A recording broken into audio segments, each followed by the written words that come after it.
film, kita pun langsung difokuskan kepada beberapa pemandangan dari pedalaman Australia yang begitu gersang. Tidak lama, scene mulai tertuju kepada seorang pemuda bernama Virgil yang secara diam-diam sudah menyelundup di salah satu gerbong kereta barang.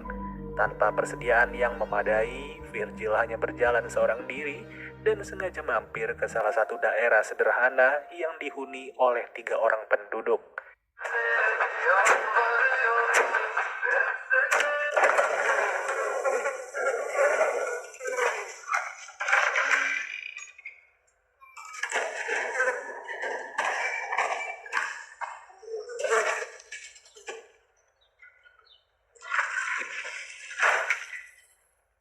Salah satunya adalah Kate yang ternyata sempat dihubungi oleh Virgil. Dari percakapannya sih, Virgil ini sengaja menghubungi Kate karena ia ingin menggunakan jasa transportasinya. Usut punya usut, diketahui kalau Virgil ini ingin pergi ke salah satu daerah di pedalaman Australia untuk melamar kerja sebagai penambang bebas. Hal tersebut dilakukan atas dasar memenuhi kebutuhan hidup yang semakin hari semakin tidak masuk akal. Maka dari itu, tidak heran jika Virgil memilih untuk memakai jasanya Kate yang tergolong jauh lebih murah daripada di pusat kota. Ya, meskipun banyak sekali syarat yang harus dilalui oleh mereka, seperti halnya sering-sering berhenti setiap 2 jam sekali demi mengistirahatkan mesin mobil agar tidak mogok di tengah jalan. Sepanjang perjalanan ini, Virgil selalu berbagi cerita kepada Kate yang senantiasa membuka pembicaraan terlebih dahulu. Tidak sungkan-sungkan, Kate juga berkata kalau ia rela menemani Virgil bolak-balik jalan ini meski bayarannya belum diterima sama sekali. Atas perkataan itulah, Virgil pun merasa tidak enak dan ia sengaja membiarkan Kate untuk beristirahat selama beberapa jam. Namun sayang, menyetir mobil itu tidaklah semudah seperti kelihatannya. Sampai-sampai mereka berdua pun harus mengalami mogok di tengah jalan tanpa adanya bengkel atau yang lain-lain.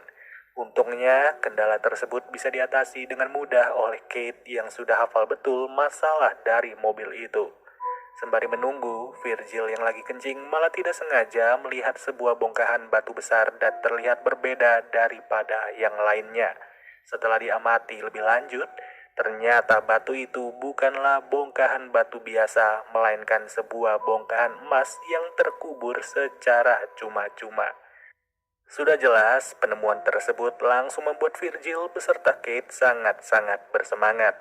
Yang dimana rasa semangat itu membuat mereka berpikiran untuk menarik emas tersebut dengan bantuan mobilnya Kate. Tapi apa boleh buat, berbagai usaha sudah mereka rencanakan dan bongkahan emas itu tidaklah bergerak sama sekali.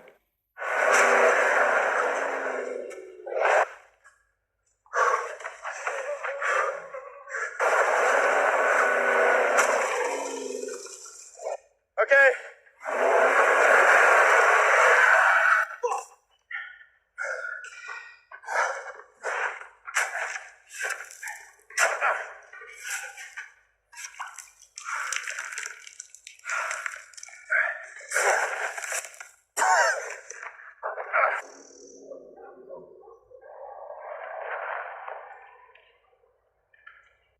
Alhasil, mereka berencana untuk menginap 1 malam di sekitar emas itu sambil terus mengumpulkan ranting-ranting kering.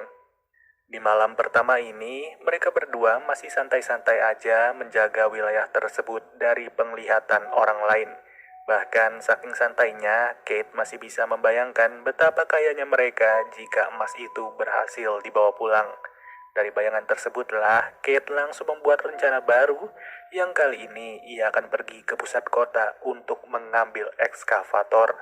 Sedangkan Virgil tetap berada di sini demi menjaga emas tersebut dari jangkauan orang lain. Tanpa pikir panjang, Virgil setuju dengan rencana itu dan ia pun diberikan 1 jerigen air, beberapa kaleng makanan beserta sebuah radio jarak jauh yang bisa digunakan untuk berkomunikasi dengan Kate. Ya, sejak kepergian Kate, Virgil mau gak mau harus terus menunggu sendirian aja di tengah padang pasir yang sangat-sangat luas.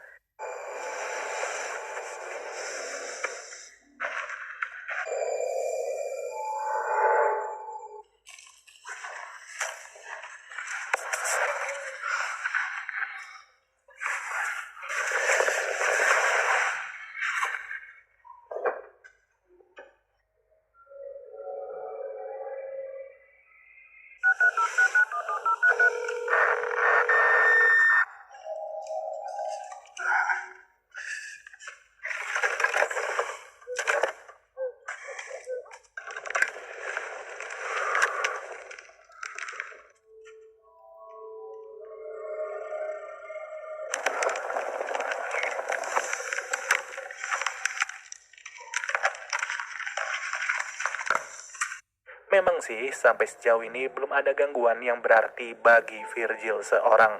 Namun tidak bisa dipungkiri, perubahan suhu yang luar biasa ekstrim di saat siang dan juga malam hari benar-benar menguji daya tahan Virgil.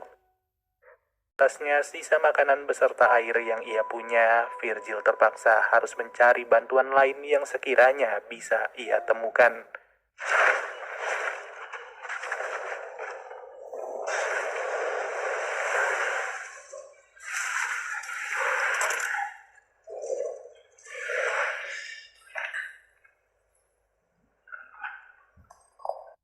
Untung saja, tidak jauh dari lokasi itu, Virgil mulai melihat sebuah bangkai pesawat yang dapat ia gunakan sebagai tempat berteduh.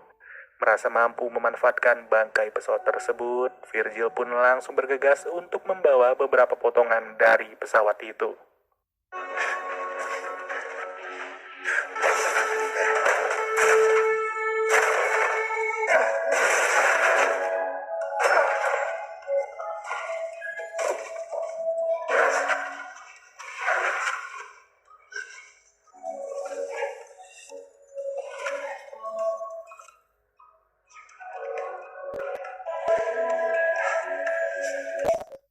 Waktu, sebuah pohon yang tadinya tidak bisa ia gunakan untuk berteduh mulai berubah menjadi sebuah tenda kecil yang jauh lebih nyaman.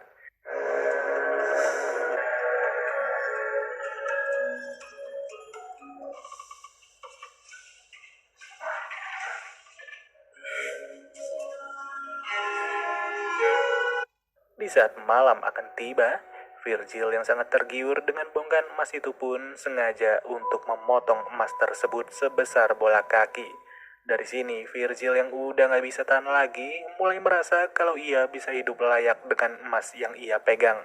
Namun tidak bagi Kate sendiri, yang dimana ia terus memaksa Virgil berdiam diri di tempat tersebut, sambil berkata kalau ia sedang menuju ke lokasi itu dan segera tiba sebentar lagi. Singkat waktu, malam pun berhasil dilewati oleh Virgil dan ia masih harus terus menunggu kedatangan Kate. Bisa dibilang kondisi di tempat ini benar-benar membuat Virgil merasa kelaparan sampai-sampai ia pun harus terus memutar otak demi bertahan hidup.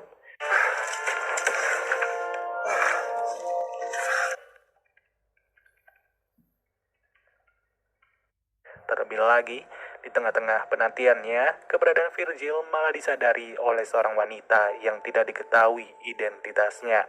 Sebenarnya sih wanita ini baik ya, karena ia berinisiatif untuk memberitahu Virgil bahwa terdapat sebuah oasis di ujung sana. Namun sayang, kebaikan itu malah ditolak secara mentah-mentah oleh Virgil sendiri. Alhasil penolakan tersebut pun langsung membuat si wanita merasa curiga dengan tingkah lakunya Virgil. Lebih jelasnya, si wanita berpanah merasa kalau Virgil sudah menutup-nutupi sesuatu di sekitar sini. Hey! Hey! Built yourself a five-star hotel, have you? Camel? Magic. Atas pernyataan itulah, Virgil yang udah hilang kesabaran malah membabi buta dan ia sengaja memukul wanita itu hingga meninggal dunia. Nggak main-main, jasad dari wanita itu juga tidak dikubur secara layak oleh Virgil. Malahan Virgil sempat kebingungan mau menguburkan jasad itu setengah badan saja atau membiarkannya disantap oleh para serigala.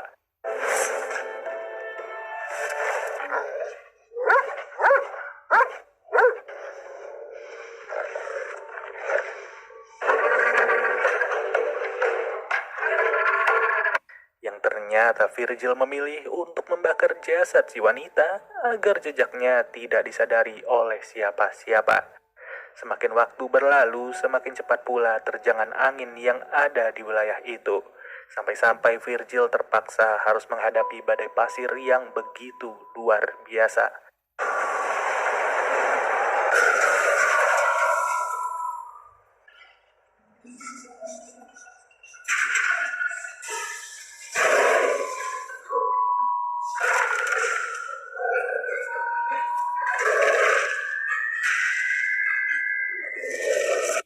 Celakanya, peristiwa tersebut juga membuat satu-satunya tenda yang ia punya langsung hancur tak berbentuk sama sekali. Jelas, pada kondisi inilah titik terberat dalam hidupnya mulai ia rasakan selama beberapa menit. Dimulai dari merasakan bagaimana rasanya tertancap sebatang ranting, sampai diteror terus-menerus oleh perbuatannya sendiri.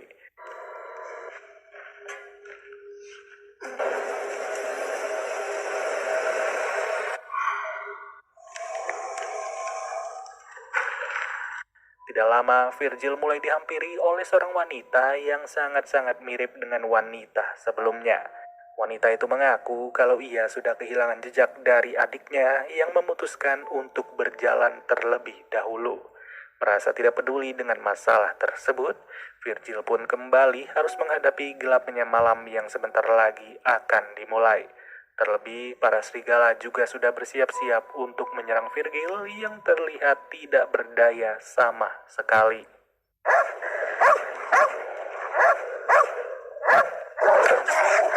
Get the fuck!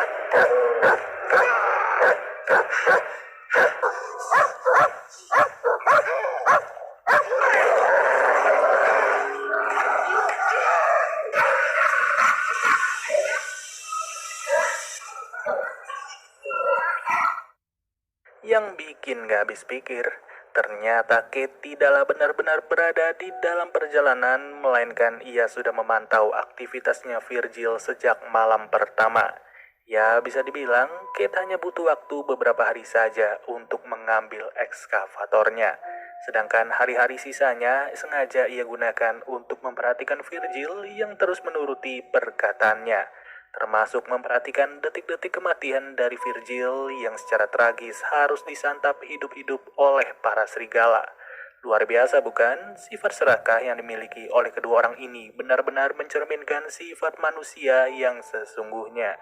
Gak peduli lagi dengan rasa kemanusiaan, yang penting bongkahan emas itu bisa ia miliki seutuhnya.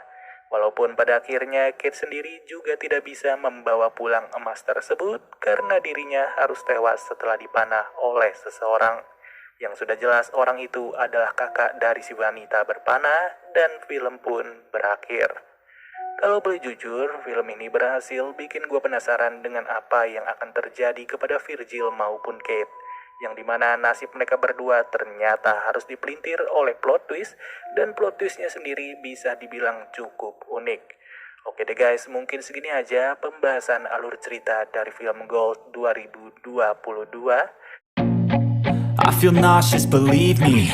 Never had a lot of shit come easy. Had to work hard, struggle just to be me. Had to rise up just so they could see me. Did what I had to do just to feed me. And what was left over I put towards my dreaming. But the only thing in life that